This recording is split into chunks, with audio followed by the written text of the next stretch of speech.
Welcome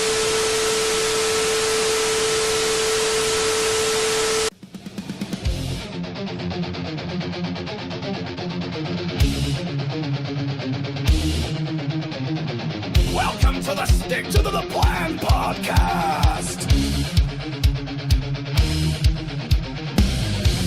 Michigan's elite political podcast is about to begin, live from the birthplace of the Republican Party.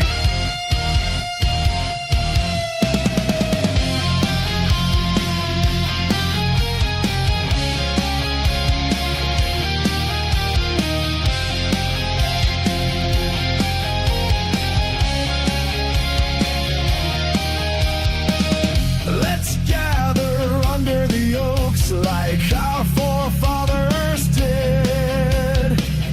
Now more than ever, it's time to stick to the plan.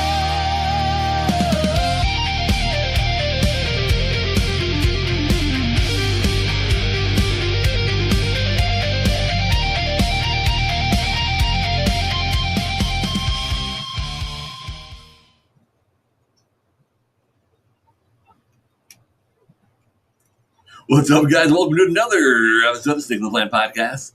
It is another Monday. I'm Kevin. As always, I'm here with Russ. How are we doing today? I'm pretty good, Kevin. How about yourself? How was your weekend? It was a weekend. Yeah. Yeah, nothing to report. I took it easy this weekend. We did have an event, a small event with a candidate for Secretary of State up here Yes. Saturday. Yes. And we ate some Subway sandwiches. And I took like 6 or 8 of them home. Yeah. Oh, yeah. Yeah. You can eat them cold. That was a good event. But like I say every week, Mondays come around awful fast. Yeah, they do. And I had not landed a guest until this weekend. And I'm like, I got to figure that out, or it would just be you and I, which we've done that before. Yeah, we've done it before. Not a big deal. We've got one coming up where it'll be just you and I. And we'll just It's no big deal. We've been having a lot of guests on. We're ramping up that time of year where candidates all want on. Gosh, I don't even know how many candidates we've had on so far, Kevin. There's been a lot of candidates. And then our guest today, there's a process out there, website out there called 10X Votes. And there's a gentleman running around Michigan presenting this all over the place. His name's Lance. He was at our Lincoln Day dinner, and I gave him a couple minutes to talk about 10X Votes. And I asked him to be on, hey, why don't you jump on the show? And he couldn't do it. He had another commitment. And so he said, hey, how about the founder, the creator, the idea person for 10X Votes? How about we get him on? Yeah, get him on right now. And we can pop him on right now. That's Drew Bourne, and I've somewhat know Drew, seen his presentation before. Welcome to the show, Drew. How are you? I'm excellent. How are you guys doing today? Pretty good. As you can see, we're piecing it together here. Totally. That's how we normally do. Welcome to Stick to the Plan podcast. Just give us a little background, and I told you before you come on that I'm Kevin. I am the chairman of the Jackson. You're not Kevin. No, I'm not. No. That's Kevin. I'm Russ. Thank God. The chairman of the Jackson Republican Party. And I'm in my second term of this. Prior to that, I was the treasurer. I've been at this for a little while.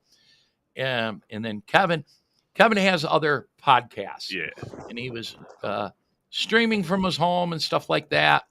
And I said, hey, Kevin, you want to do a political podcast with your dad? And here we are 2 years later. Yeah.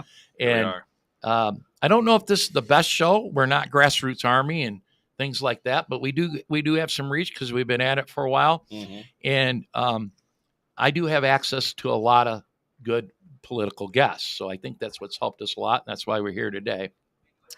I'll set the stage here a little bit, Drew, and then you can tell us in detail what it's about. But 10 Times Vote is a website that you can go to. Anybody can go to, right? You create a short login, a couple of questions, and then you can easily identify what we call low propensity voters. But I want people that aren't familiar with low propensity voters, like my Republican voting neighbors, for example. They probably wouldn't know what the heck that means.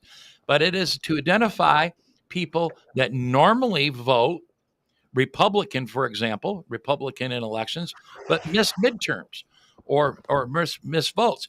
And the idea here is you could go on and tell me if I'm wrong, Drew, and you'll explain more. Go on and say, oh, Uncle Bob, a couple of my neighbors, a couple of co-workers, and then maybe we can reach 10 voters and encourage them and get them to vote. Did I set the stage pretty correctly in layman's term? Yeah. Yeah, so let's, I want to kind of just back up because you guys said you didn't have a whole lot going on this weekend, but across all of Michigan, it was the biggest outdoor, holiday for 800,000 people that hold hunting licenses across the state of Michigan. Yeah, we saw that Saturday. Right, so you have, obviously November 15th. And this project started way back in 2020 when I was involved with an organization called Hunt the Vote, which really targeted most of the swing states, but specifically Pennsylvania, Michigan, and Wisconsin, where we have 600,000 to 800,000 people that hold hunting licenses in each of these states. Mind you, like each one of these states is arguably the largest military in the world, right? When you think about how many hunters we have, and what we realize is there's only about half of the hunters or the people that hold hunting licenses in each of these states. But let's just focus on Michigan. And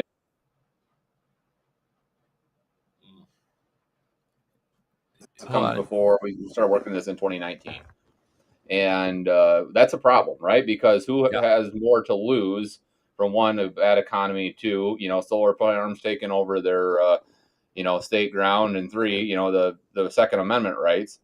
Who has more to lose from not voting than hunters? But at the same time, if you got to take a morning off to go do something the first week in November, you're probably going to go to the woods. You're not going to go to the ballot box. Not making excuses for their apathy, but it happens, right? Now 2022 hit. We have zero excuses. You have permanent absentee ballots. You can vote for 9 days ahead of time. There is zero excuse for no one, for anyone to vote, or for anyone not to vote, especially a hunter. So that's kind of where it started. So what we realize is, all right, we have half of the hunters in Michigan who aren't voting.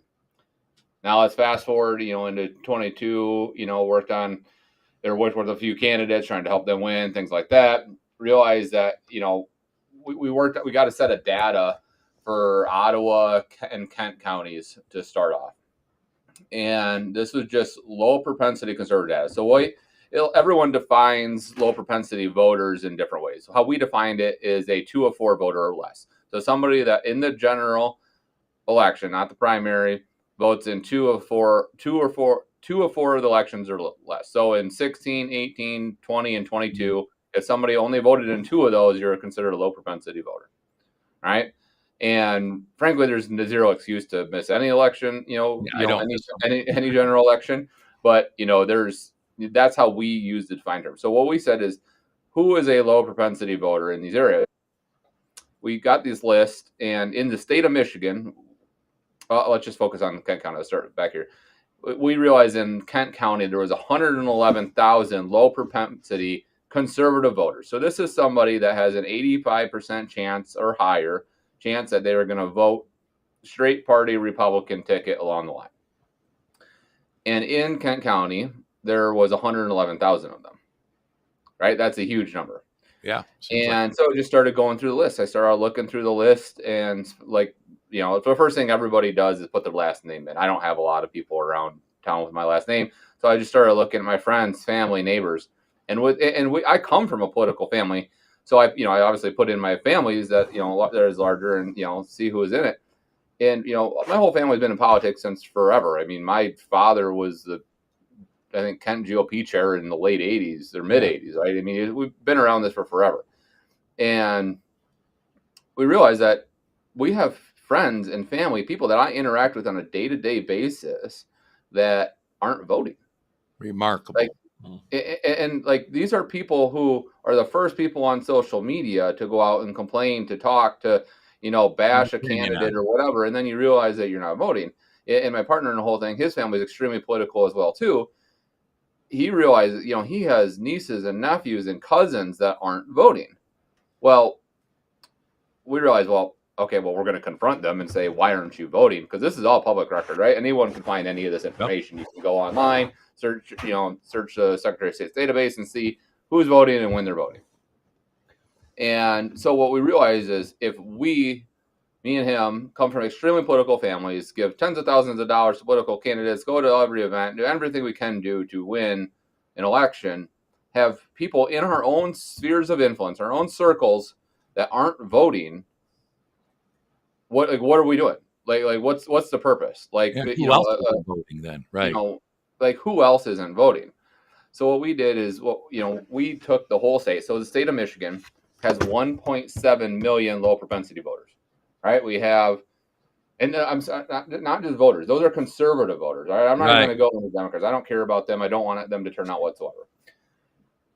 The lower their turnout, the better off for all of us, right? So we said, okay, Michigan has a little over 10 million people in population. We have about 8.4 million, 8.3, I don't remember the exact number, voting population. Out of that, we have 1.7 million. That's 20% of our voting population is a low propensity conservative, right? That's 1 out of every 5 people that is in your circle, in your family, people you go to church with, people you work with. 1 out of every 5 people isn't just a non-voter, they're a conservative non-voter, right? So how do we find them? How do we locate them, right? Because now, let's fast forward into 2024 and even what just happened here in 2025.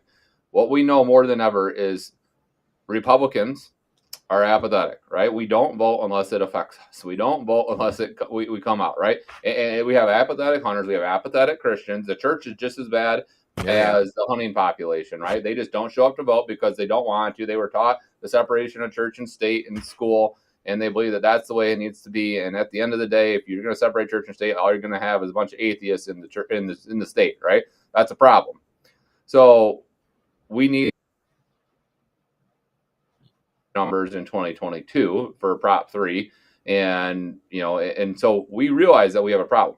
So fast forward to 24, and now especially in 25 after what just happened, we know that we are the party of low propensity voters, right? We are the apathetic party that doesn't show up until it really comes to affect us. And the only way to get people to show up is the personal relationship to remind them to go get them out to vote, because another text message, another email, another soliciting phone call. I got 3 text messages today from politicians asking for money. How many of you guys get? I did over the weekend. Mm-hmm. Yeah. I got 3 just today. But if your cousin texts you, or your brother texts you, or calls you, or cousin, or family member, somebody you go to church with, or neighbor stops by your house, you can answer it? Of course you are. Of course, right? Yeah. You're not going to opt out either. Yeah. So 10X isn't just a get out the vote effort. 10X is a relational voting effort, right? This is, you heard Charlie Kirk talk about this for years. You heard Rich Barris. You heard President Trump, President Vance. You heard every single conservative talking head out there talk about bring 10 people. Elon Musk, same thing. You got $50 if you got people to go to the polls with you, right? Like it is. You don't need to just vote yourself. You need to bring 10 people to the polls. And 10X's goal is we're not 10X. We do not talk about. We're not targeting low propensity voters. The program 10xvotes.com is for our high propensity voters, right? It is for all the listeners of your show. That's what 10X Votes is for, right? Because I need you to go find the people in your sphere of influence to go take 10 people with you. And then I need you to go find 10 people to go find their 10 people to go take 10 people with you, right? Like, if, you're waiting in line for a Trump rally and we couldn't get people to spend 10 minutes when they're waiting there for hours to go look for their friends and family. Like, we're not asking for any of your information to do it. We're not soliciting you. All we do is send you a message reminding you, 5 days before the election, these are the people that you need to get out to vote and go do it. Like, we're just here to win. That's all we're trying to do. And so we're a relational voting organization, right? Is how do we get those, we track, every day for early voting, we can see whose ballots have come in as long as your Secretary of State and your clerk is reporting them. We're showing you who's voted already, who you need to still reach out to and get them out to vote. So I was exposed to the term. I've been active in the Republican Party for about a decade. Yep. And of course, as years go on, I get more and more active.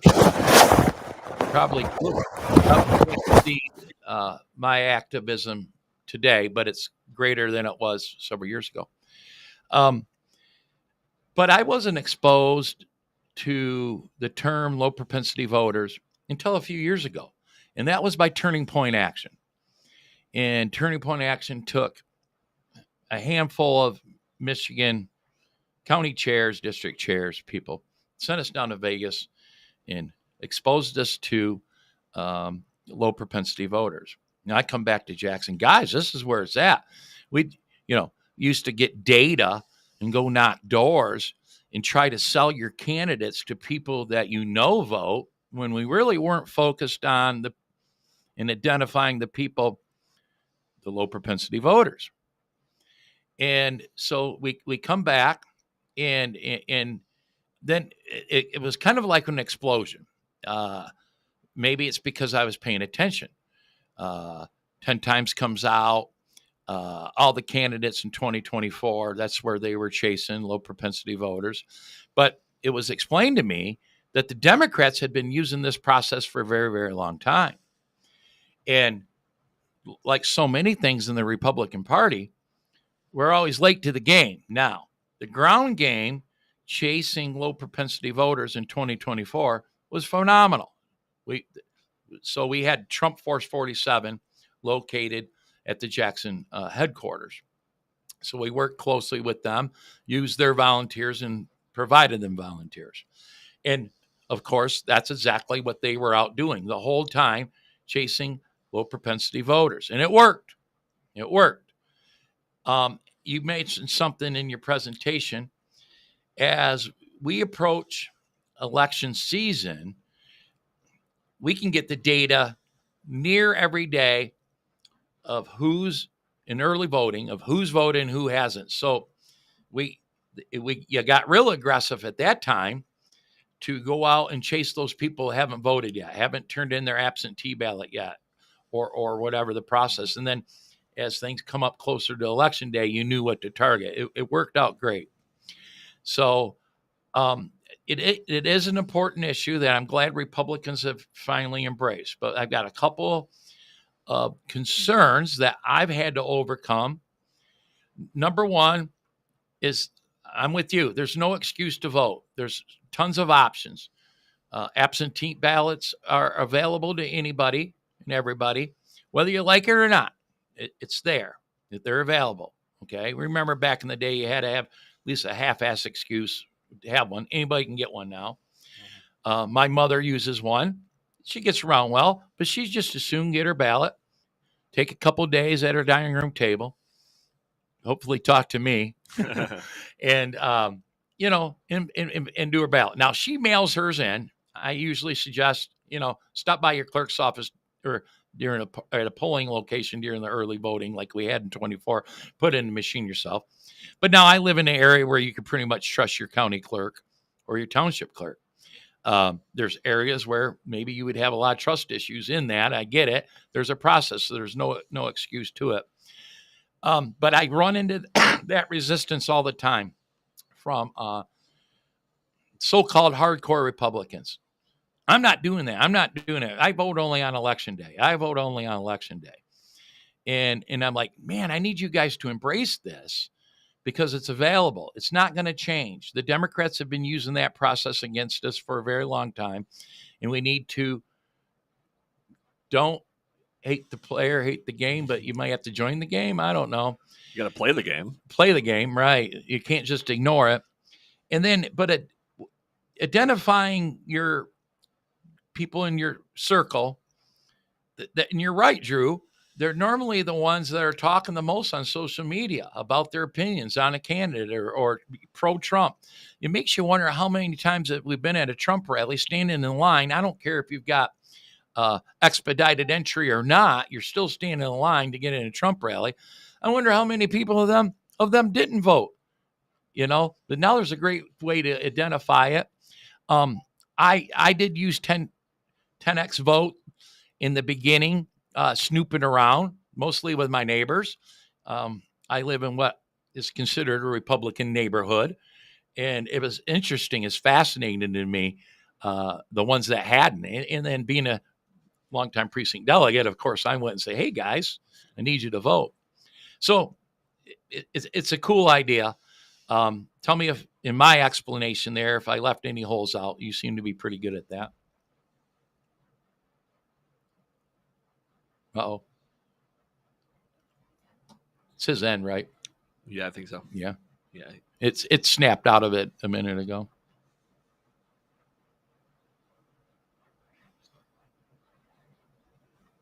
Oh. Let me check.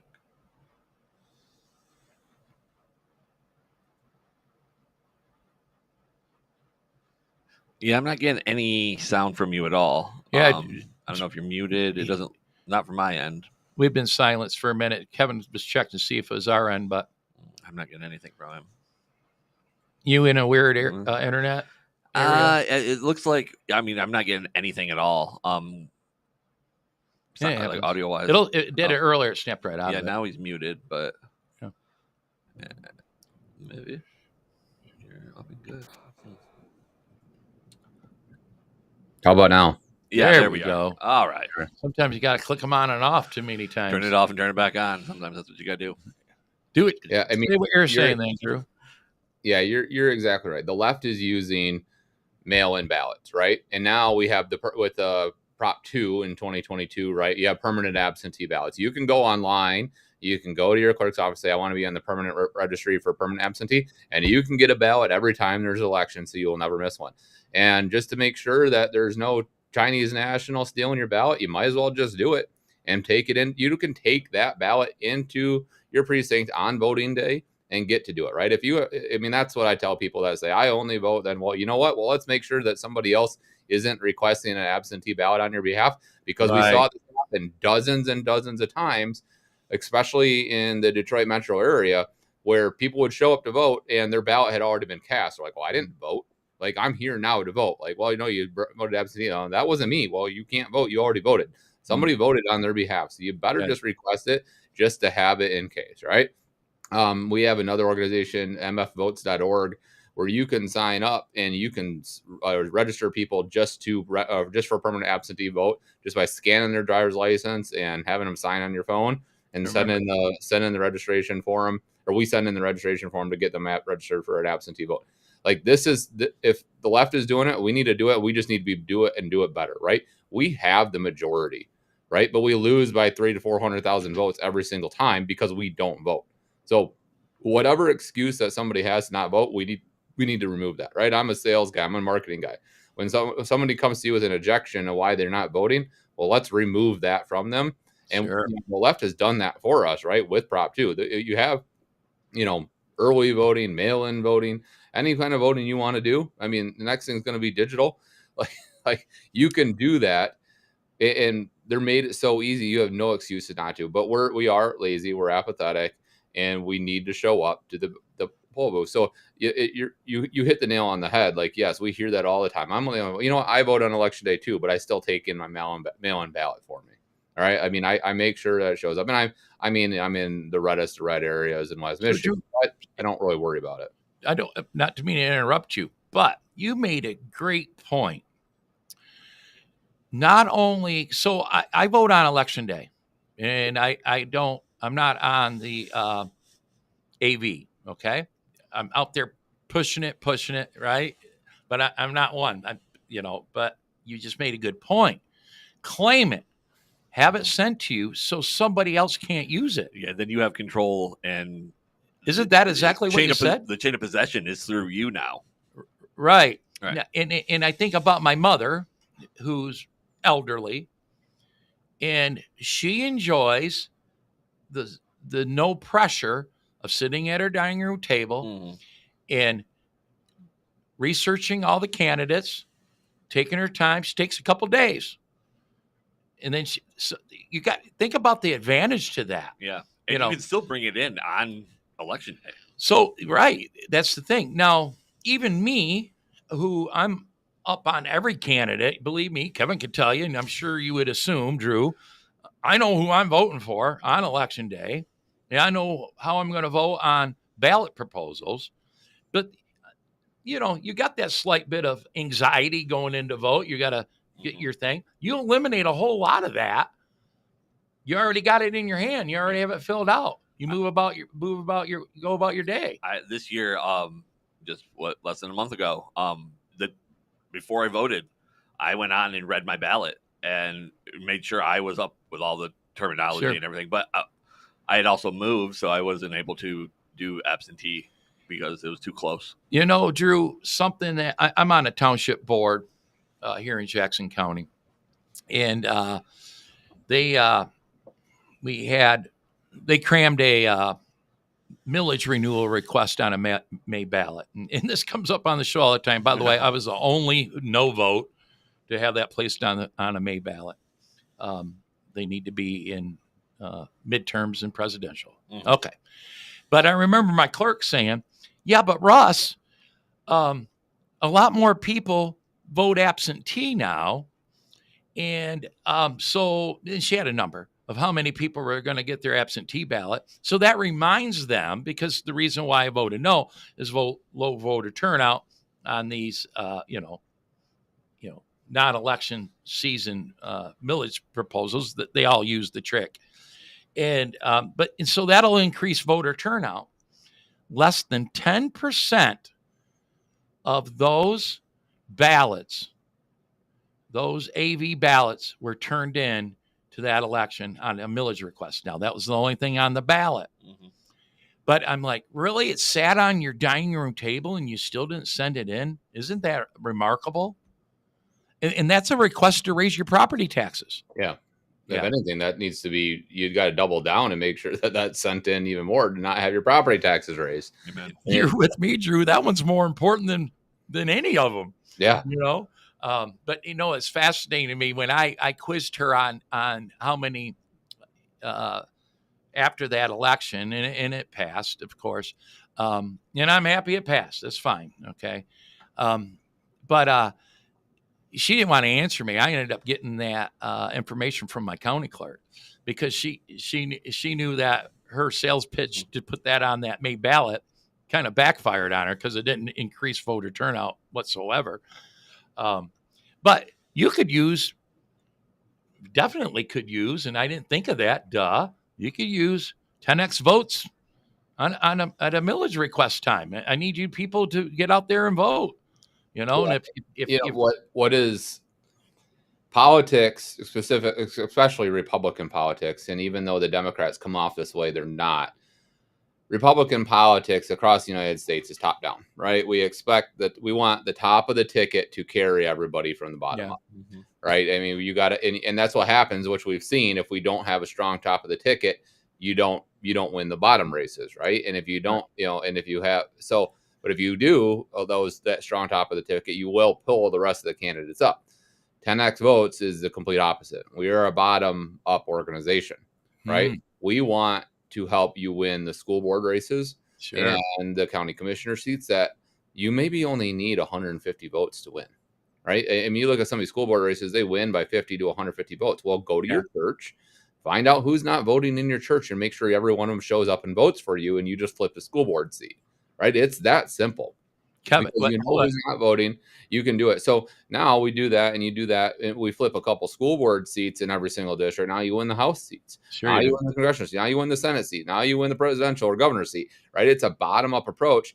And this is something that if you're just a candidate running for, like I said, a school board, county commissioner, whatever it is, and that you use this kind of tool, you're helping everybody across the board, right? I mean, we ran our data just to see how many of like the PDs were using 10x votes, because this is literally your job. It is find people who aren't voting and get them out to vote, right? If they have to vote for it, like this is literally your job. We're just showing you who you need to reach out to, and only like 40% of them, just under 40% of them, are actually like using the 10x votes program to do it. I'm like, you're not getting this data from anywhere else. Like, we're giving it to you. We spent hundreds of thousands of dollars to get all this data and give it to you for free to go find the people that you need to find to win. And so if you are a candidate running that you're going to have to spend, tens of thousands of dollars to get the data you need to get your people to show up for you to vote, well, you can just use this for free. And this is true. Wouldn't you say in 2024? We shared office space with the Trump Force 47 group. They were using their own data and their own app to chase low propensity voters. So, maybe when you're looking at what precinct delegates, I'll agree with you. Most of them are probably talking shit. Yeah. But how many precinct delegates were using 10X is minimal. But some of that is because they might have been active in the Trump Force 47. Here's what annoyed me in the 2024 election.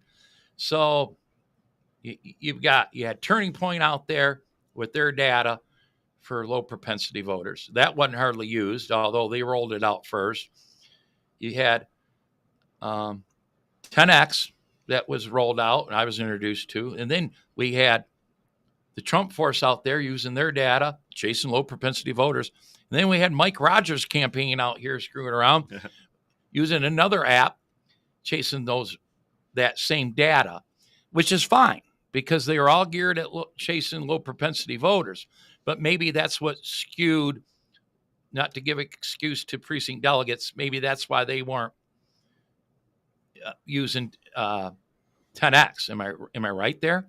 Yeah, I mean, you probably are. I mean, I know some of them were using it as well too, but the point is that we need to do everything we can, and we're not going to have Trump Force again, right? I mean, we're not going to be on the ballot again. Turning Point, I know, is going to be out there knocking doors. We know the people from Turning Point. Well, I've known them I've known Charlie for a long time. We work with them very closely on all of this, and that's the goal, and that's the way the left does it as well too. Right? They don't have just one organization going out and doing, reaching low propensity voters. They have, they have a Catholic one, they have a Hispanic one, they have a Jewish one, they have a, Protestant one, they have a black one. They have an organization for every single group to reach them 1,000 different ways, which we don't, right? The GOP tries to condense everything in one big circle with one leader to do it all. And the Democrats, they don't. They spread it out everywhere, and that's what 10X is. And we can, and we've done it. We've rebranded it for whoever to say, go find your people, and that's the goal with 10X. Is we're showing you, we make you search, right? Like we set it up so you can still search and see who's in your area, who's in your zip code or whatever. But the idea is if here's a perfect example, right? I can't send let's just say a rough and tough Vietnam veteran to a single mom of his house and have her want to answer the door and say, hey, will you go vote? She's not going to do it, right? And I can't send a single mom to Ted Nugent's house, right? And get her, you know what I mean? Like you have to meet people where they're at, with people that they trust. So the goal of 10X is relational voting. I want people in your circles. I want your neighbors that see you walking your dog every night, that when you stop by their door, they're going to answer it, right? I want you to reach out to the people in your church and the people in your circle and say, I need you to vote. I'm not looking for you individual to go find 100 people. If you went to your church and you found 100 people in your church, great. I don't want that. I mean, that would be awesome, but that's not the purpose of it. I want you to find 10 people in your circle and take them to the poll book with you. And that's how we do it. And in Michigan, if we get 30,000 people to do it, we'll never lose another election again. Drew, let me categorize this in my mind. It just occurred to me. Unlike the Rogers campaign or Trump Force when they were here or Turning Point, my neighbors don't have access to that. But my neighbors and my family members have access to 10X. Okay? There's the difference here. So even if you're not politically active, you don't have to be Russ Jennings to help get some Republicans elected. So if we can convince our family members, our neighbors, and our friends, hey, jump on this website, reach out to 10 people. You'd be amazed who's not voting. That's where I think the beautiful part of 10X is, right? My neighbors don't have access to Turning Point. They probably could, but they don't even know what the hell I'm talking about. So I don't know. That's how I'm categorizing it in my mind. Yeah. We just try to make it as the simplest, the lowest denominator to reach the voter for the cheapest possible way, right? And that's the way we do it. How do how do we reach the voter the easiest, the simplest? It doesn't matter if you're 8 or 80. You can get on 10X and find your friend's family. It is pretty easy. Honestly, whoever's in your circle, put in your street name, put in your zip code, put in your city. I don't care how you do it. Just first, it's fun. You're like, wow, really? This guy over here has been talking Trump shit for years, and I notice he ain't been voting. It's amazing. It becomes a certain level of voyeurism, right? It does. And the next step is to then go out to those people you are close to and say, hey, and you made a good point. You send, I got a member here. He's a rough looking biker guy. He's the nicest guy in the world. But if he knocked on your door for a campaign, you might be a little intimidated.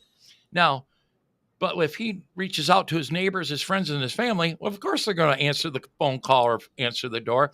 And then there's also probably an easy approach. You're not going to say, hey, well, you might. The biker might. I might with my friends. Hey, asshole, you haven't voted in a while. But you know how to approach them. Yeah. That's what I like about it. I think the biggest thing is absolutely the availability that anyone can use it, but it being a tool for candidates as well, so you're not wasting manpower hours. Kevin, do you know I didn't use it running my own campaign? Surprised, but no, I didn't know that. Now, here I did have an advantage. Okay, I'm a county chair, and so when the Trump Force people would make walk list, the Trump Force 47 guy that was here, him and I work well together. He goes, "Where you want to send them, Russ?" And I often sent them to my township to chase low propensity voters and campaign for Trump. And they also passed out my literature.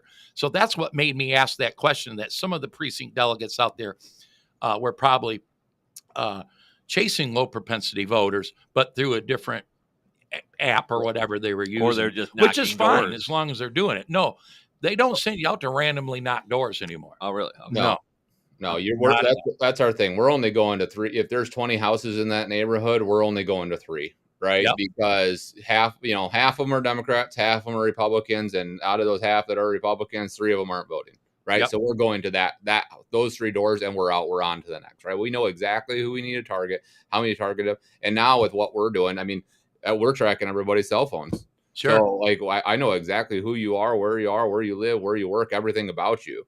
So, that's the way that we're focusing on this. But, back to Trump Force, and we know Trump's never going to be on the ballot again, at least DJT, right? We know that is not going to happen. So what do we need to do to get the Trump only voter out? Mm-hmm. Right. And that's really what 10X is really focused, because that's who we need, because there's a lot of them. They're not just low propensity, they're Trump only. Yeah. And so how do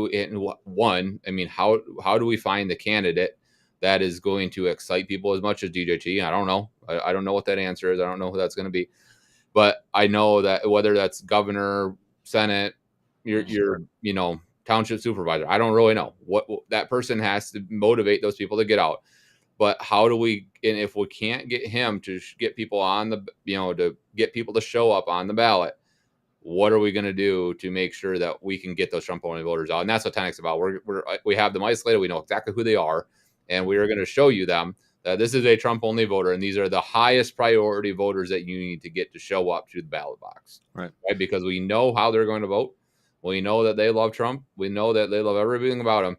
And we also know that if we don't win in 26, he's probably going to be impeached real quick. So we need to do everything we can to make sure that they show up to the ballot box and they win. And we know exactly who they are, where they live, and where they work, and everything about them. And that's really our goal, is to say, and also hopefully it'll create a situation where they don't become low propensity voters themselves. Correct. If they are a Trump only voter, getting them, or at least giving them the information of another candidate that they may like, prevents that. So we're not continually chasing a cycle. And Kevin, we have every tool that we can get in this is so important. It was easier to turn out voters with Trump at the top of the ticket. Right. So we're rolling into 26 without Trump at the top of the ticket. Right. Let me tell you, there's a pile of candidates. If you add this U.S. Senate seat, just added a huge open U.S. Senate seat. It went from just our governors, Secretary of State, AG, and now one thing I will say is beneficial. We took county commissioners off the plate. Those normally used to be on. They're 4 years now. They used to be 2. Okay. But no, we got a lot on our plate. And somehow we do need to, even though he's not there, we need to create the image that Trump is at the top of the ticket. We have to create the issue to convince them that Trump, it's important for Trump in the second half of his term that we retain the U.S. House and the U.S. Senate. Right. It's so important. If we don't, it'll be month after month of impeachment. Yeah, it's going to be a pain. It's going to be horrible. And I hope that we're able to convince the voters that this is the case. I had a scenario just a couple of weeks ago where Congressman Wahlberg's district office is just down the street from our headquarters here in Jackson. And the Democrats protest there every week, every Thursday, 2:00. And sometimes there's 10 of them, sometimes there's 5, sometimes there's 50. They've been doing it since the beginning of summer. Yeah. And they're like, Russ, why aren't we out there counter protesting? Well, I take the approach often that they're the ones who look like dumbasses out there. We're taking the higher road. And then the Charlie Kirk thing happened, of course. And they're out there with some pretty provocative, offensive Charlie Kirk stuff. So I'm like, hey, let's not counter protest. Let's go out there and support Congressman Wahlberg on Wednesday, the day before. Okay. We're trying a nice approach here. I call Wahlberg up on the phone. I couldn't believe it. He's like, Russ, no. He says, I don't need you out here supporting me. I need you to do like they're doing in Berrien and Cass County, where they go out weekly and they're supporting Republicans and Donald Trump. He says, you need to put Donald Trump at the top of the ticket, even if he isn't there. And I know Wahlberg well. Let me tell you, 2 years ago, I don't know if he would have talked like that. But I appreciated that's how he told us to take that approach. It's very important. And I know we got off chasing low propensity voters, but it ties in how important this election is and how we need Republicans to turn out to vote. Yeah, and this is what 10X really is too, right? It's carrots and sticks. All right, we can do this the easy way and say, "Hey, Russ, I need you to go show up and vote. Can you go do it?" Or, I can go to your church and tell everybody in your church that you're not voting and you're not going to like to show up on church. So, so we can do it either way, right? I mean, if a carrot's not going to work, then maybe shame will, right? And so we can do this either way. And this is the dirty side of all of get out the vote efforts, right? Is we need to show people that we do know that they're not voting. And a lot of people find it very invasive, but it is. And we need to get them to show up. And so it is a carrot and stick message, and that's what we're here to do. And we can do whatever. Like I said, we know more information about our voters than anybody, and our goal is to do whatever we can to make sure that they show up.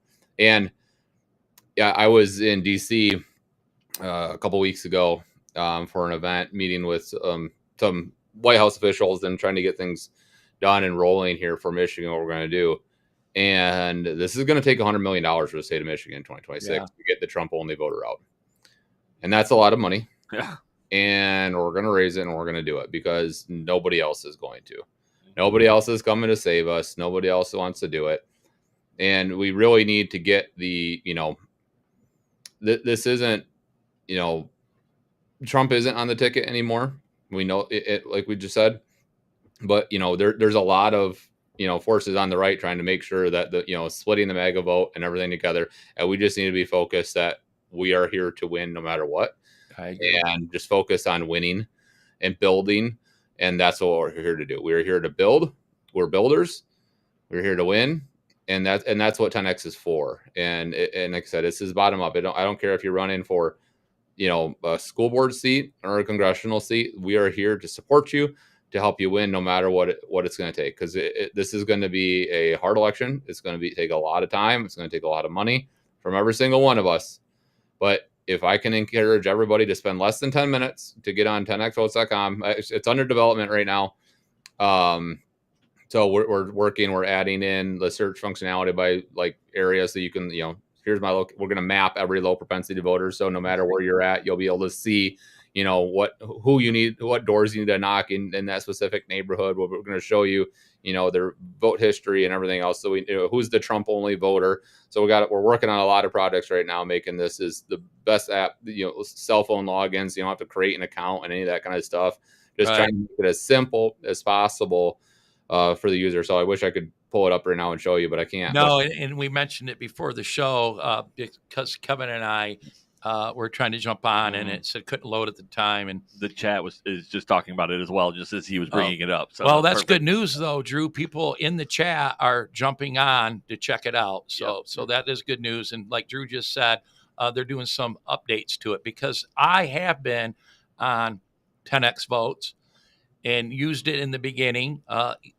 And it was easy to use then, and it usually pops right on. So I'm assuming that it's always evolving. It would have to evolve as you create more access for the website. You know, as new data comes in, everything, there's updates involved. Absolutely. Yeah, I mean, our data gets updated the beginning of every month, right? So once we're kind of waiting to re-update. We're changing the data, but we're not going to kind of lock it in until probably, once the primary season starts heading up middle of next year, because, people move and this and that, and it makes it quite difficult to stay on top of it constantly. Yeah. You want it set. We want it set. So we're going to leave, the old data in until we're ready to lock it in on, who's living at this specific address, in case, we don't need people knocking at the wrong doors. Right. And actually, that's a question in the chat. Karen Wooten had said, so if we made lists, we could find out 2 days before elections and start knocking on their doors and making phone calls. Is that correct? Along with others not on our lists. So yeah, Drew, this is, you could also use it. You could use it on a large scale too. I mean, if you're a county party out there and you're not linked directly. Okay, for example, we found a candidate to run for House seat 47. It's held by a Democrat, a crazy Democrat at that. Wackadoo. And he's coming into it with limited money. It's going to cost him more money than he ever expected, and we'll raise the money.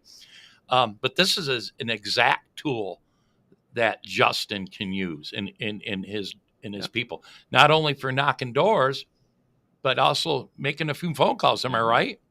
Yeah, and we don't give you the cell phones of people, because that's not the purpose of this. Like, if you want to go door knocking, you can go door knocking. Sure. But what we, there's some PII rules in there, but more so, like the bigger goal of 10X is you reach out to the people that you know. So we assume you already have you know them, you have their cell phone, you have their email, and that's where kind of separates us. Turning Point, did something very similar to this, but like with Trump Force, like we are expecting you to run into them on Sunday morning at church, to see them at your workplace, to to know their address, have their cell phone, have their email. You have a personal relationship with these people that, and if you want to send them a letter or show up at their house, so be it.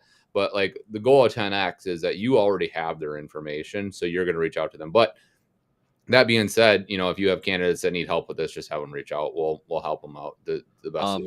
Just to circle back to what Karen was asking, and because the chat's still talking about the website networking, which we're aware of. Do you have a time frame on when that will be up and running for them, or just kind of open it? We're working on it over the weekend, so I don't know. I mean, we're trying to get it. We're going to get a quick, easy push out here pretty soon. And then we're going to go, we have some deeper developments we're going to be doing as well, too, that are going to take time. It'll be before probably right around the first of the year. Yeah, I just want to make sure they knew. So keep trying. We'll keep you updated as well.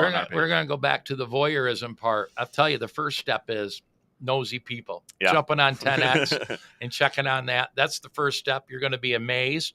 And then then the second step, you think in your mind's a little harder. It's not.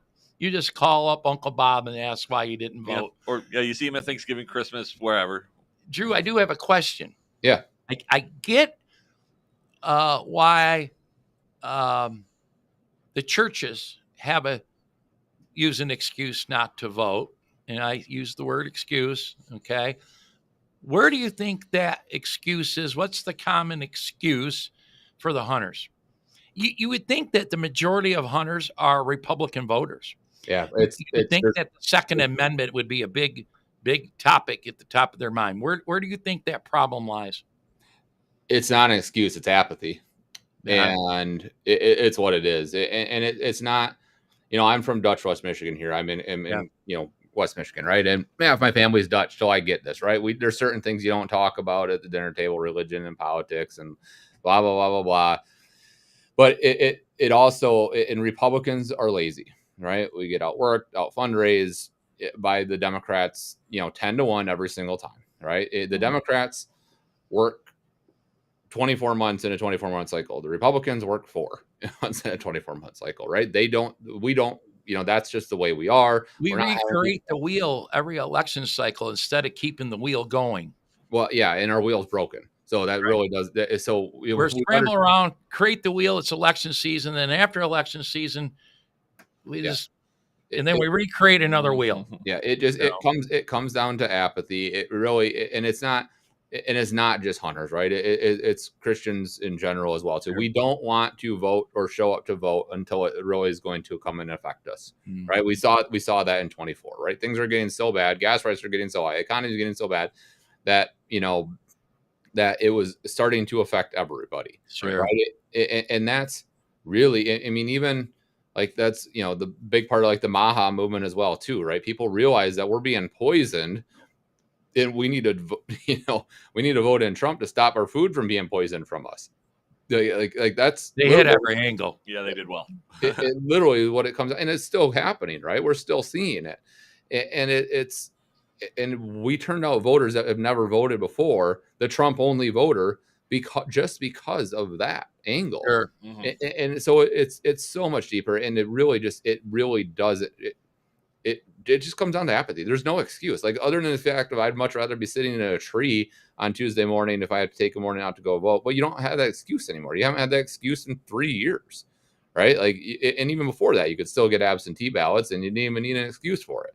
So we don't have an excuse anymore not to vote, right? Like I voted absentee in 2022 because my wife went into labor on election day, and I'm like, for all I know, she's going to go into labor tonight. I'm going to miss it. So I went in on the day before the election, before tutors or election night, and said, just say I walked in. My wife's, getting induced this afternoon, or gonna whatever. Can I vote? And they said yes, no problem. Like we don't have an excuse. And I'm a hunter, right? I'm in the woods 3-4 days a week. Like I'm doing everything I can, to make sure that, I'm in the woods for, 60 days out of the season I possibly can be. And there isn't an excuse. There's none. Yeah. And we have 800,000 license. In 2020, we had about 440,000 low propensity hunters, so over 50%. And now that number is down to about 300,000 that would be considered low propensity. But we still know who they are. We know where they live. We know how to target them. And that 300,000, when we lose between 300,000 and 400,000 every single time, but hunters, boat owners, and golfers, the highest propensity or correlation to being right of center than anything else. Boaters, people with boats. Gas prices. That's your people. I live in Michigan. I live on a lake. A lot of us do. Yep. And a lot of Trump flags flying out there on the lake. So, but even in the against the evangelicals, right? I mean, it's until 2024, the Catholic vote was pretty close to 50-50 Republican versus Democrats, right? So it's like, how do we identify who our voters are and how we need to get? And, you might search your last name and not find anybody on it. It means they're voting, or 2, they're a Democrat. So, I see. And then Jackson's also a huge Catholic community. Huge, yeah. And so the debate and I'm from a Catholic family, Kevin and I are. And my dad, for example, who's 80, is an old school Democrat, or was, and he switched, like a lot of them. So I know that the Republicans have gained traction on the Catholic side, but they're not all voting either. No, but the Catholics showed up in 2024 where the Protestants did not. Oh. They showed up a lot more, by over 20% more than the Protestants did. So that's a big deal. And I wish we saw that in 2022 when Prop 3 was in the ballot. Yeah. But when you think they had all been there. Yeah. Yeah. But when you have 10% of all evangelicals voting for Prop 3, that doesn't really help at all either. All right. Well, Drew, thank you for explaining this to me a little better, the listeners. It's a good idea. It's a good sign that there are people in the chat asking questions. And I look forward to people getting on. Start with being nosy, but then take that step and call Uncle Bob or your neighbor. Yeah, you have to implement and approach them on that.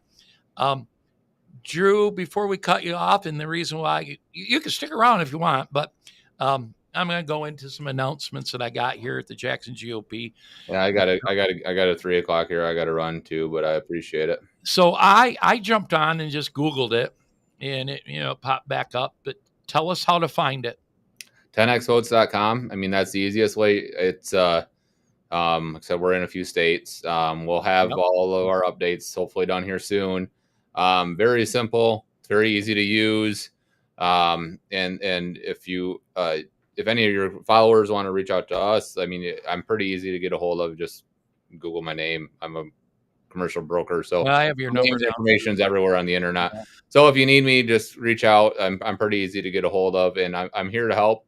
Every candidate right of center win. Right. That's our goal. Before you go, Lance, or Drew, I was just thinking of Lance. Yeah. One, Lance is everywhere. Lance will be in Jackson December 11th for our Under the Oak speaker series. December 11th.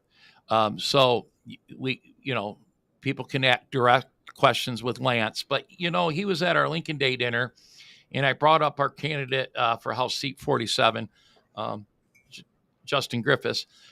Lance had a long conversation with him, talking about, I wasn't part of the conversation, how you guys can help candidates, whether it's Lance or if it's 10X or you guys as a group or whatever.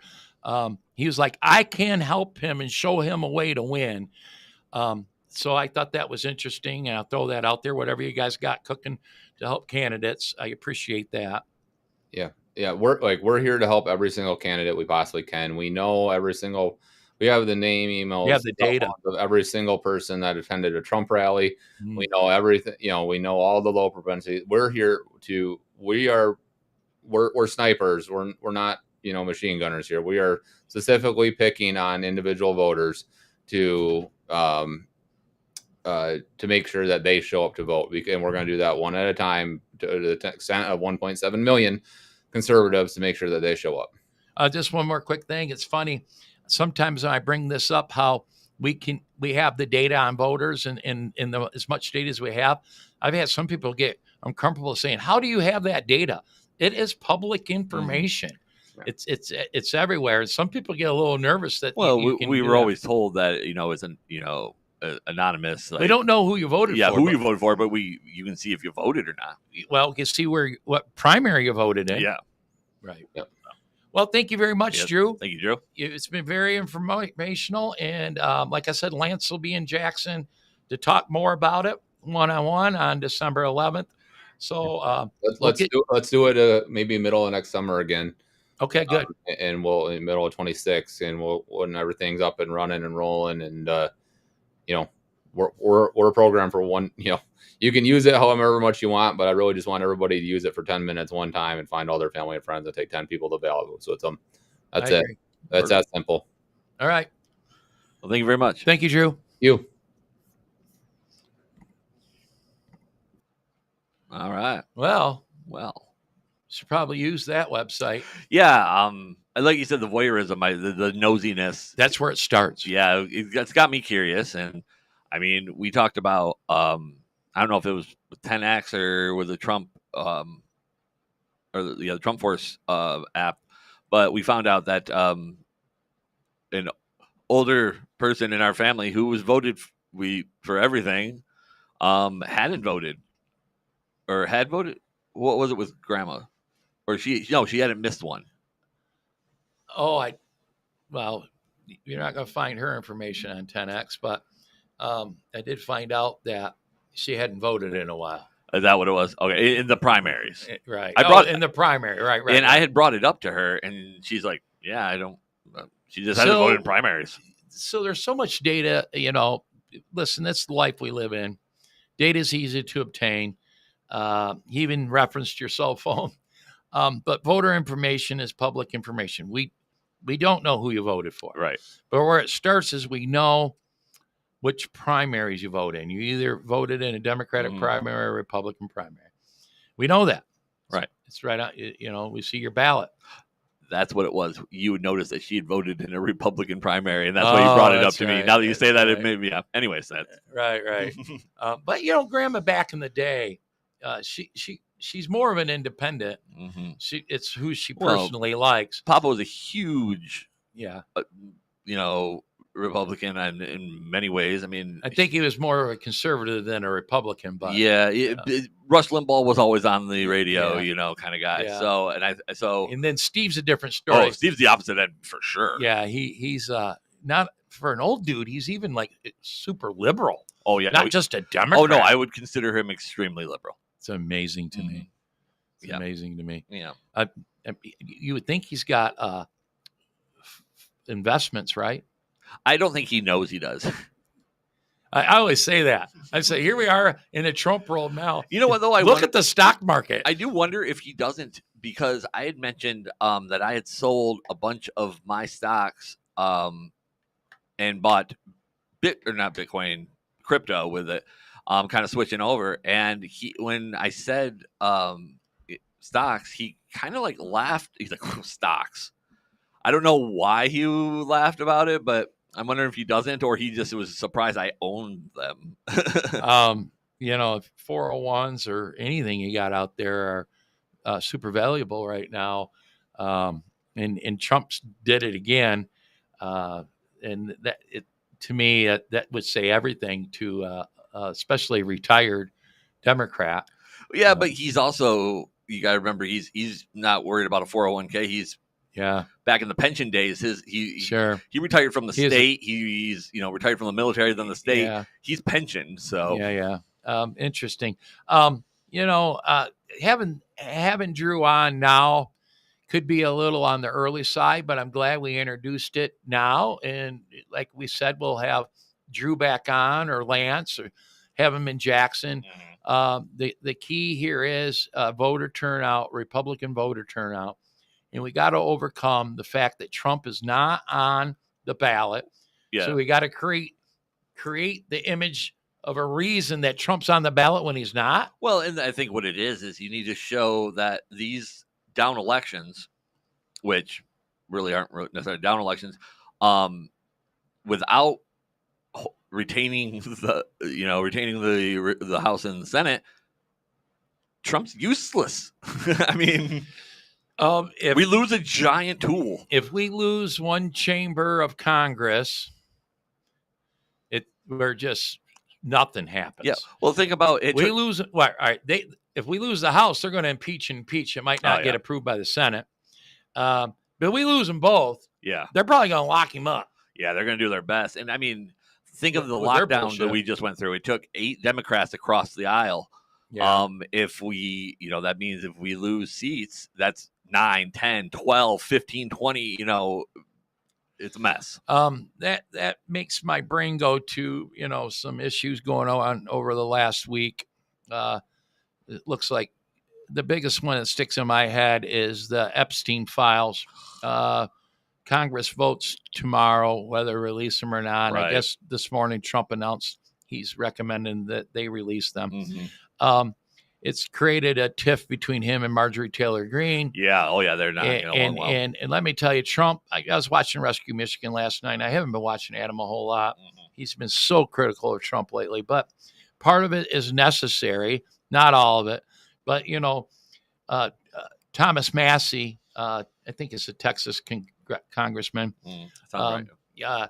Trump's been targeting him for a while. Now it's in Marjorie Taylor Greene. But you know how Trump can get on Truth Social? He got nasty with Massey and even said something of reference to his new wife because his other wife died. And Adam went ballistic and he goes, "What kind of piece of shit talks like that?" Now, that was pretty harsh, but then again, what Trump did was pretty harsh. But if Trump comes swinging, he swings. Yeah, he doesn't pull punches. And honestly, we forget, because I hear a lot of critical feedback about Trump from very Trump-supporting podcasters and things that I watch.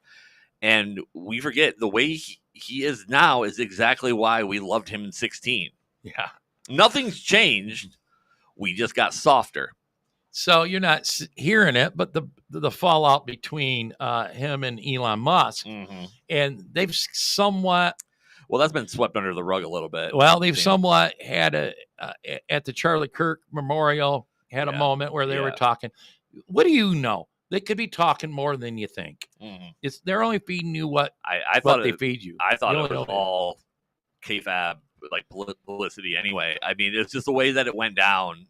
I'm leaning towards, could Marjorie Taylor Greene be falling for the narrative that the Democrats are trying to paint over this Epstein file thing? Well, her big thing is she's jumped on that bandwagon of we need justice for the victims. Yep.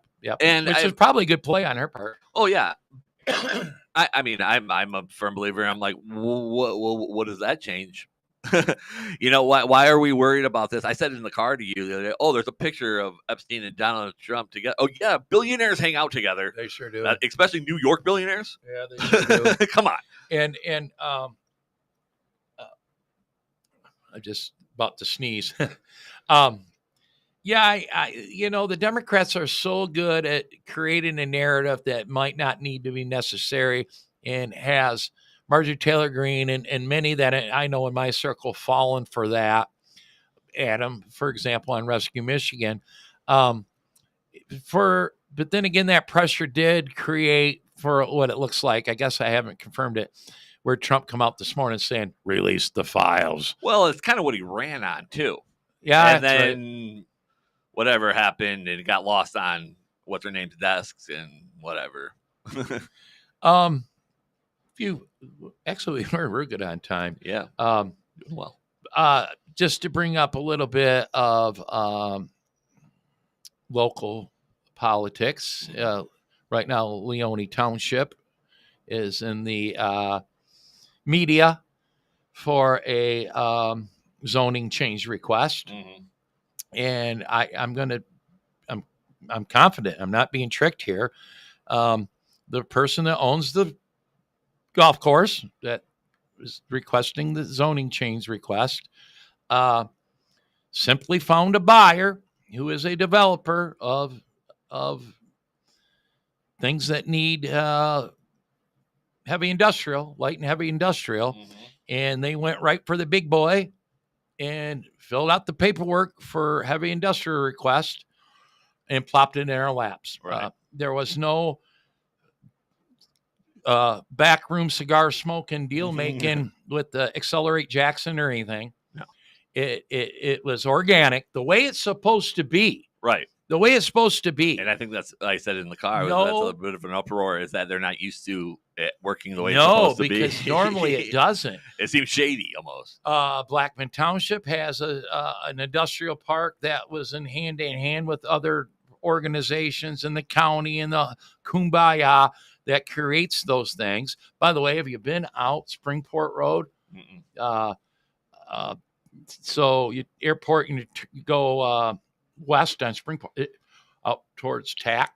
Yeah. Wow, is that exploded out there? There's a new traffic light out there. Oh wow. It's popping. I saw that Park Forest was on fire. That's the only thing I know about. I haven't that heard area. more details on that. No, me neither. But I will say that one of the biggest developments going on in that industrial section that they created in Blackman Township is Midbrook Products. Now, Midbrook Products is located on Valley Road in the old Clark Equipment Building. And years ago, they used to be out on Brooklyn Road. Something bad happened. I think that's called Crown out there now. And they located for the last handful of years in the old Clark building, probably leasing space. And so they are investing their own money in development of a new Midbrook Products location in this industrial park west of Jackson out Springport Road. But it's nice that it is to see a new development. And it occurred to me, that's not growth. You're just taking however many employees you have on Valley Road and moving them out to Springport Road in a new facility. So actually, the owners of the old Clark Equipment Building loses out. Blackman Township gains property tax base. They probably, I'm sure there's incentives to offset them for a while, when really we didn't add employees. It's not like a new development, a new industry moved to that location. He's just moving his employees from one to another. I'm hopeful that Midbrook Products did that because they expect growth and adding to employees. But it goes back to this heavy industrial request in Leone Township. As a Leone Township board member, when I very first heard about it, before I knew any details, before I knew what was on the master plan, any zoning, I'm like, oh my God, what a great opportunity, not only for Leone Township, but for Jackson County, Michigan as a whole. They were talking about some sort of manufacturing in what my opinion at the time was a perfect location and several hundred jobs. They even talked about at one point it could be 1,000 jobs. Well, it wasn't until the zoning change request was plopped in our lap and more I heard about it and looked into it. I have been in the no vote category from the beginning, just because it goes against the master plan. Right. I'm one of these that master plans are developed for a reason. It's your roadmap to your community.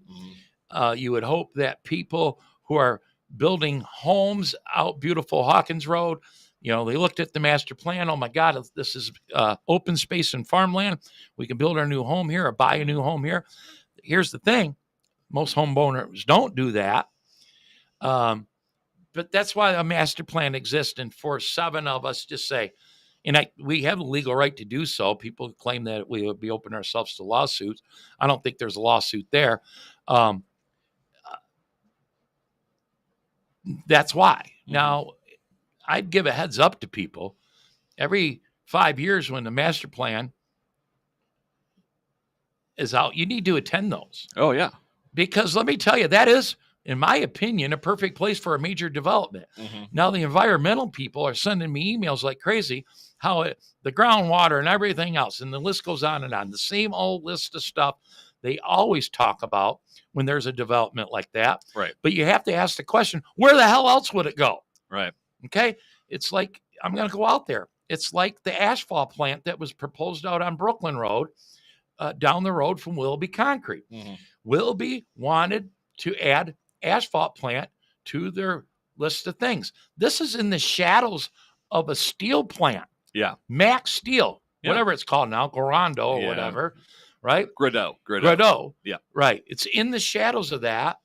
And that stretch down Brooklyn Road heading into the city, I'm thinking to myself, that seems like a perfect place for an asphalt plant. Yeah, I mean, it's already a steel plant. It's already, it's the area. Where else should you put it? Out in Liberty Township?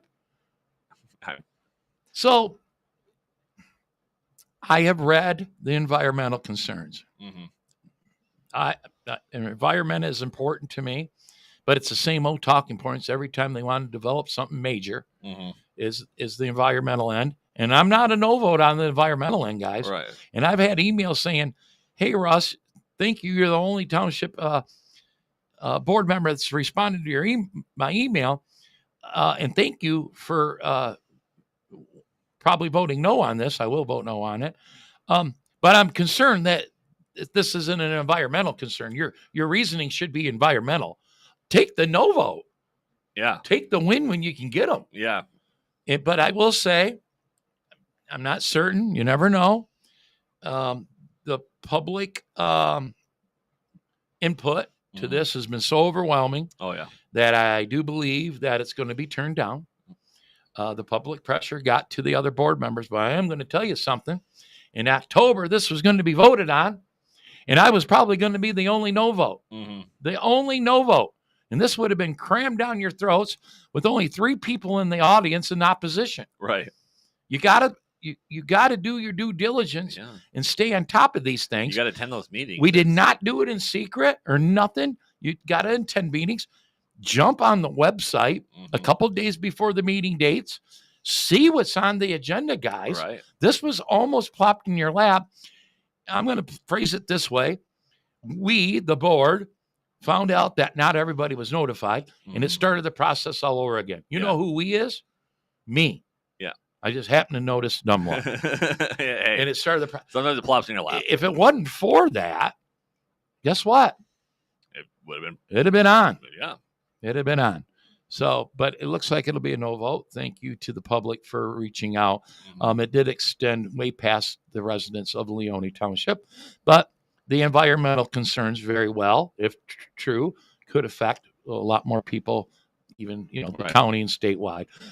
There is word that some of the wetlands there, the aquifer there is like a key aquifer or something to the county's water.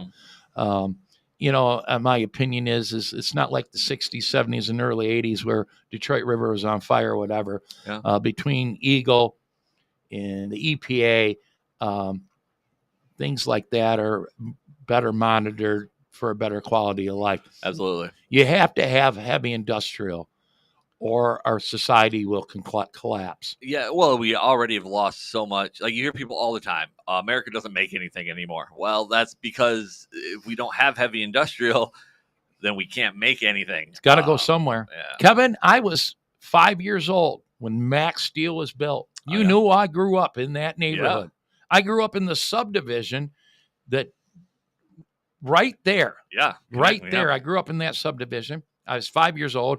I do remember it vaguely being built, and I'm sure at the time people were probably pretty pissed off. The neighborhood's near there. It's there. Thankfully, it's there. It employs a lot of people. They make steel, for the love of God. This nation don't make enough steel. We're importing steel, and it's lesser quality steel. That's why your higher pricing. That's why your frames on your cars are rusting out. We're using bullshit foreign steel. So they got to go somewhere. And now, how many years is it later? 40 plus years later. Yeah, there it is. Guess what? People aren't dying. They're still living there. They're banging down the doors to live in that neighborhood. Yeah. It's like I said, unfortunately, America has moved away from making things. But if we want to get back to that, and I think it's a key to rebuilding America, we have to have heavy industrial. But I mean, you got to find the right place. I mean, the environmental people, like you said, they use the same rhetoric over and over again, and I think people are burned out by it. There is a lot of brownfield locations, or already zoned heavy industrial locations that they easily could have went to. How about brownfields? They're already contaminated. Yeah, great example of the grocery store. Right on the street here, they're going to build it. But there's parts of that property that's contaminated. Yeah. So they have to clean that up. Well, I don't think they have to go. Or here at North and Cooper, that old building that's burnt down twice now. Yeah. A year ago or 2 years ago, and then now the building next to it just caught fire last week or so. I don't know how many acres are there. It's a big complex. But maybe there. By the way, Leone Township owns 150 acres attached to the sewer treatment plant, and I just found out that that's heavy industrial. Oh, really? Maybe that'd be a good location. Well, and I worry too that if something doesn't come about, that person is going to build something somewhere. And now Jackson lose it? Yes. And then we'll take, we're going to take that lump? That's right. In some other neighborhood in some other county is going to get it. They're going to be madder than hell, and they're going to do it anyways, and they're going to get the employment. Yep. Kevin Reinke. Mm-hmm. Kevin Reinke, he super rich guy in Michigan, ran for governor. You think he's running for governor again, and he's not, I guess. And but he has a podcast, Beyond the Echo, and it's linked to Grassroots Army with Garrett Sodano. He made a comment. Michigan has went from a manufacturing state to an assembly state. And barely even that, unfortunately. And here's the problem with that. Assembly doesn't cost as much or doesn't pay as much as manufacturing. And you have to import to assemble. That's right. We used to manufacture. We don't make things. All we do is take widgets and put them on top of another widget. And by the way, it takes less educated people to do that. We used to gear our workforce coming out of high school and college to enter into those jobs. Well, you don't have to no more. And the big thing is the trickle down effect. Monkeys can do it. Jackson was greatly affected by that. A lot of the industry in Jackson was just assembly-esque, but I mean, it was things made in Detroit, and then blah blah blah. But now we don't have it at all in Jackson. A great example of manufacturing is when I worked 20 plus years ago for safety systems, checking fire extinguishers. 20 years. Boy, I've never worked in manufacturing all my life, but I've been to a lot of manufacturing facilities. Jackson still does. Right outside of Jackson, we have a plant outside of Homer. It makes brakes. Yep. And we had foundries here in town. High-end brakes, actually. Yeah. We have foundries. Foundries made stuff. Yeah. And there's one right over here. It's empty. Yeah. Jackson Foundry or whatever it is. Lafayette is empty, isn't it? Yeah. That was a forging plant. Yeah. That's manufacturing. That's taking a product and turning it into something. I have friends that work there. But maybe I'm talking shit here. Our vice chair, what's his name? Nate Edwards. I don't know. He's an upper management at Mackey. Yeah. And I've never been in the Mackey plant. But are they assembling out there, or are they really manufacturing airbags? They're just taking the airbag parts and putting them together. I don't know. It's changed. They're not making brakes. I don't know. I know that the cardboard company or whatever out on 127, they just assemble boxes. I used to check the extinguishers at Union Pacific in Albion, and they just had this big old machine that made. If you call corrugate cardboard, they get real mad at you. Yeah, but they made cardboard out there, and this machine just rolls it out. There's probably 50 employees in there or something. A lot more shipping and receiving than anything. But ultimately, they also made toilet paper, But we went from sounds like terrible toilet paper. Yeah, we went we went from building automobiles to toilet paper. To toilet paper. So. I mean, come on. I mean, toilet paper is expensive, though. I just bought toilet paper the other day. It's no joke, really. No, paper products are out of control. Anyways, there's my rant on that. The Leone Township Board will officially hear the rezoning and vote on it in the December meeting. Okay. Our planning commission voted in favor of it. That was funny to watch. Boy, I watched a performance from one of them planning commission meetings. Jeez, we just talked about him before we come on. Yeah. Talk about blowhard. They approved it. The Jackson planning just last Thursday said, no way. Yep. No way. That don't make sense. But here's the thing. That's where the official college-educated planner is. Yeah, they're like real. You should probably planning guys. Don't even go by what we vote, because sometimes we get a little political. Not normally. Yeah. But the planner will say, "Yeah, this is a dumb idea or a good idea." Mm-hmm. Yeah. But too many township boards don't even read what the Jackson planning did. Yeah, I know Leone don't. Well, and I'm thinking about the Leone Township Board. I don't think any of them are educated engineers and all planners. I know is they don't read what happened the decision was or the opinion of the Jackson Planning is, but since I'm on that township board, I let them know what that is. Hey, there you go. Someone's got to do it. That's why I got back on there, because I was on it for a few years and quit, and I went back once I got elected.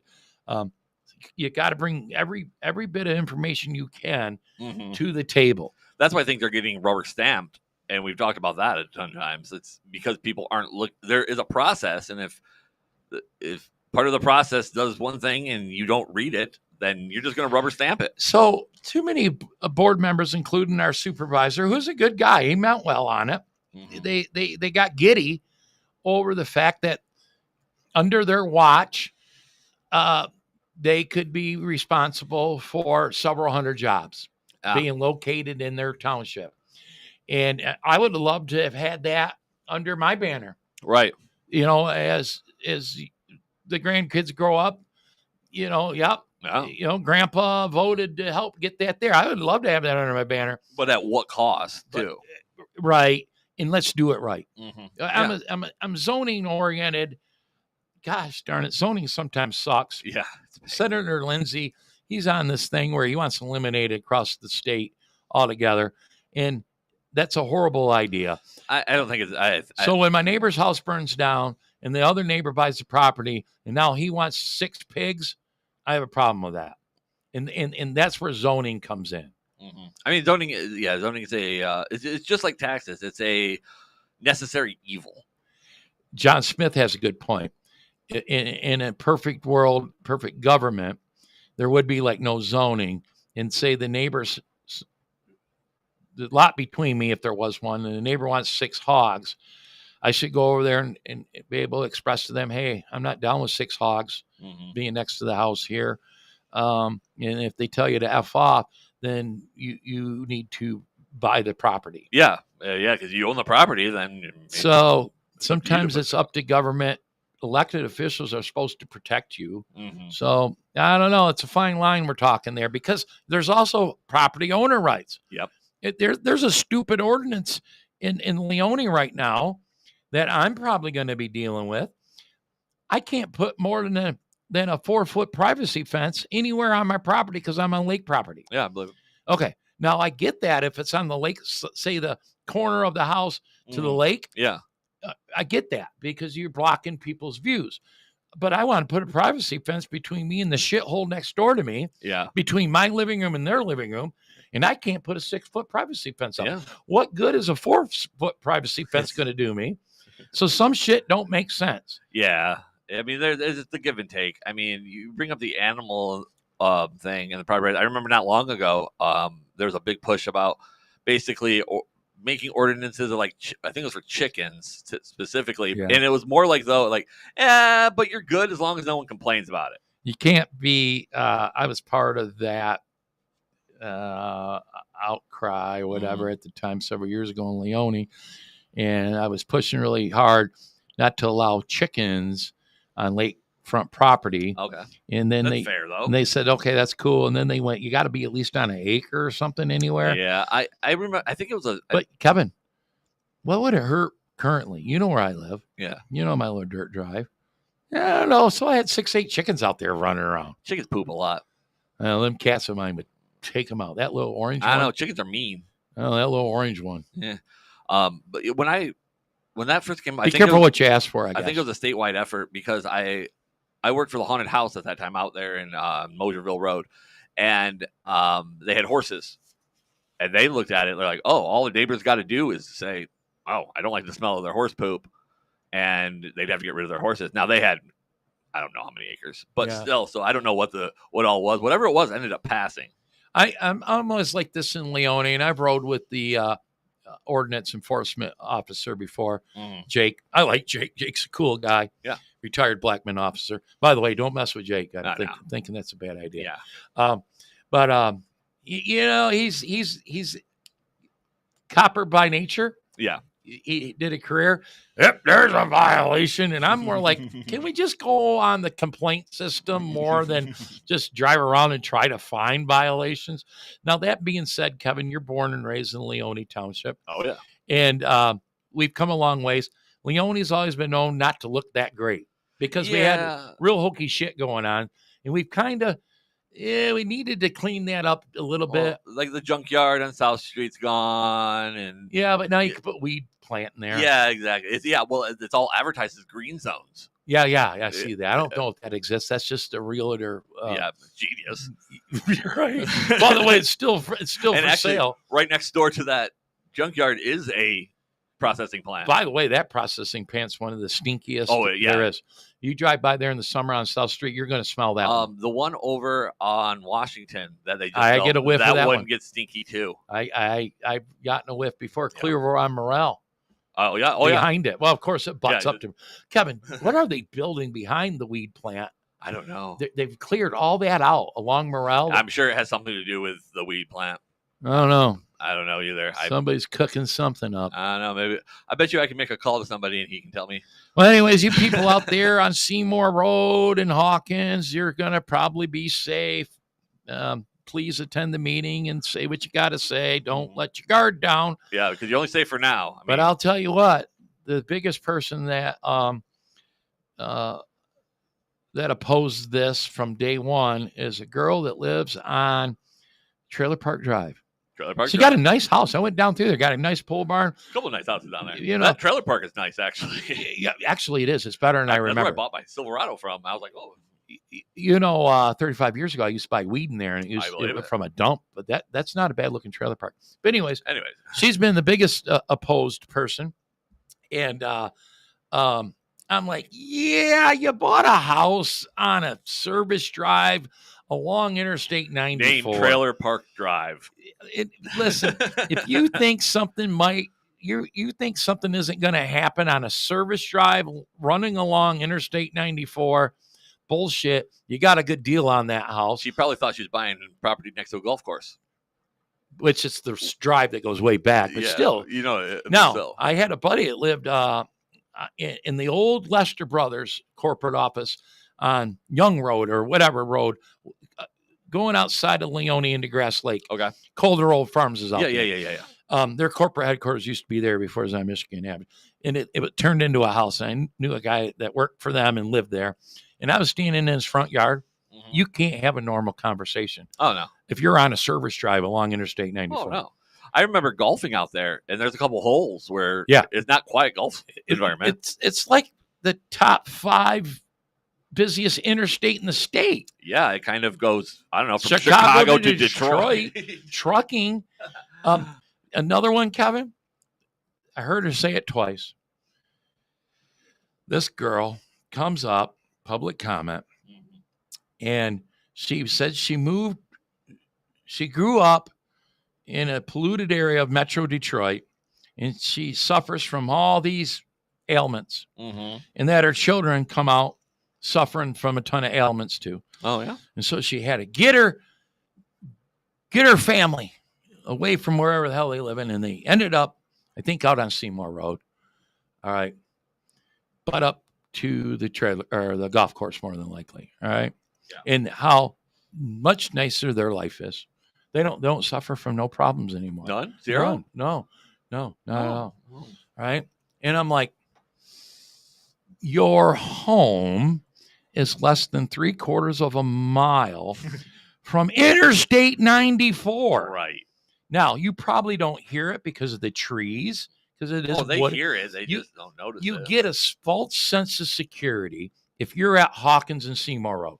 It's beautiful, Kevin. Yeah, it is. It's beautiful. If you turn east on Seymour, east or west, I don't care. If you turn east, that's gorgeous. Oh, yeah. And you get in the Waterloo area and that area. But that stretch that rolls up to Sargent Road. Okay, yeah. Runs along the frickin' interstate. Yeah, right. Yeah, it crosses the interstate. You get up towards Brills, it gets out. You start getting more country living. I don't think you're safe if you're within 3/4 of a mile of the Interstate 94. Keep your eye on the ball, people, is what I'm getting at. Yeah. Well, and don't overplay your hand. I think at that point, because I'm thinking if she lived in Metro Detroit, probably in a neighborhood, if it wasn't close to any of the major highways, there was probably less traffic passing by her property than if living on that close to 94. So I guess if you lived on Seymour Road after 10 o'clock at night, you probably go a few hours and not see anybody. Yeah, I'm sure. But you're within 3/4 of a mile of Interstate 94. Yeah. And I would have to think that there's a lot of pollution coming from an interstate. I bet. So I'm glad you're better. I'm glad your family's better. Awesome. But I'm also better check the bottom of my shoe a little bit. Yeah. Maybe check the food they're eating, or I don't know. Do you have asbestos in your house? There's a lot of other issues. I feel for them. I feel for them. You know, Sarah says something.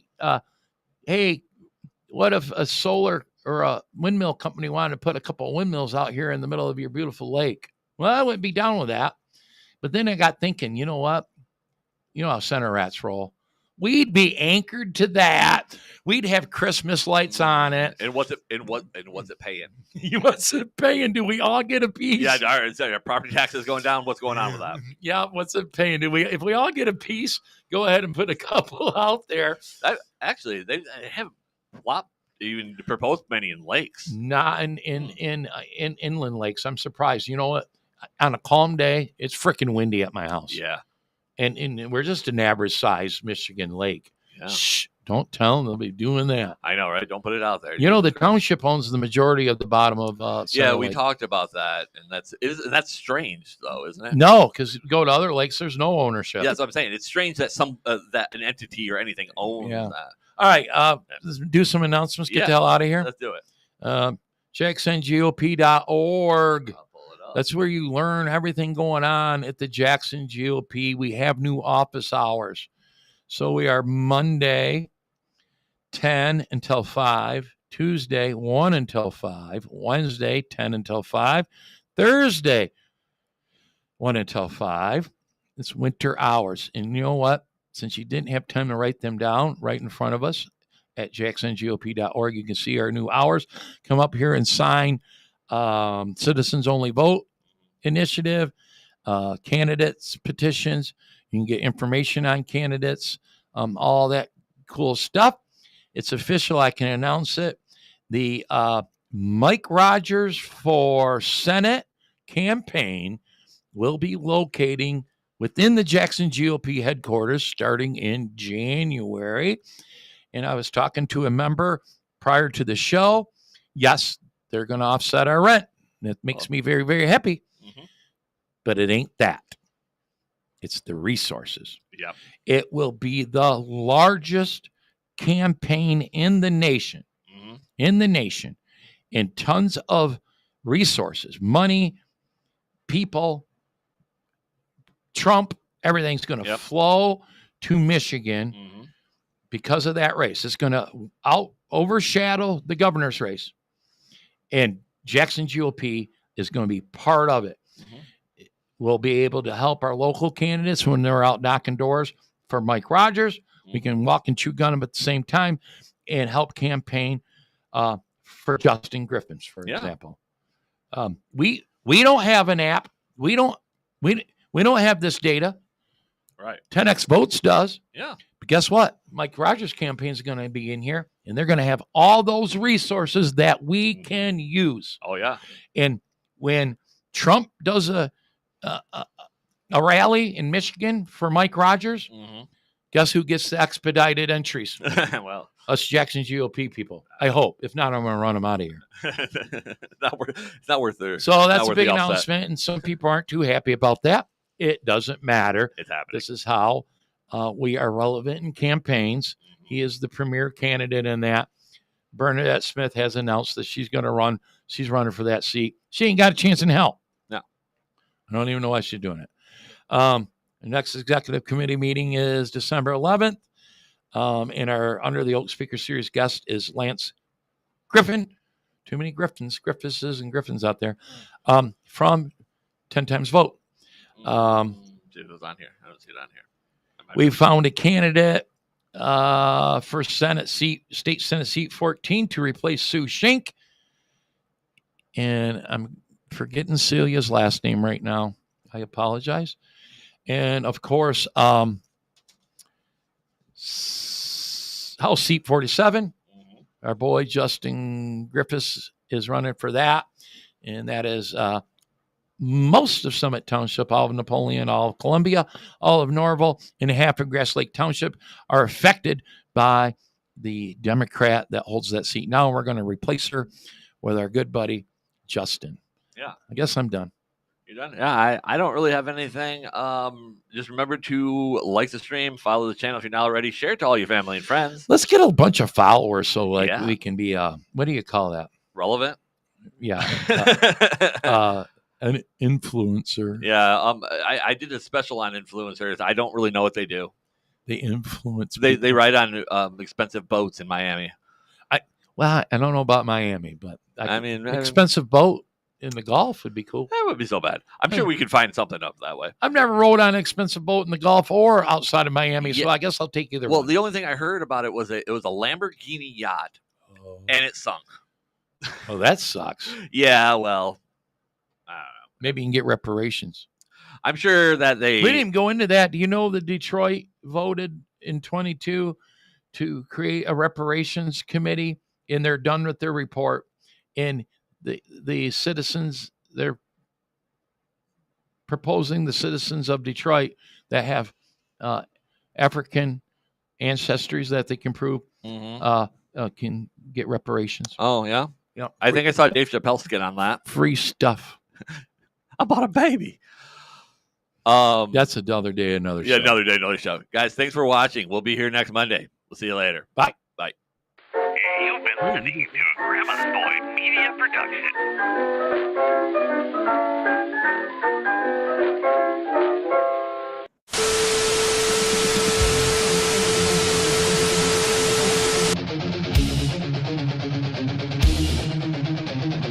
Welcome to the Stick to the Plan podcast.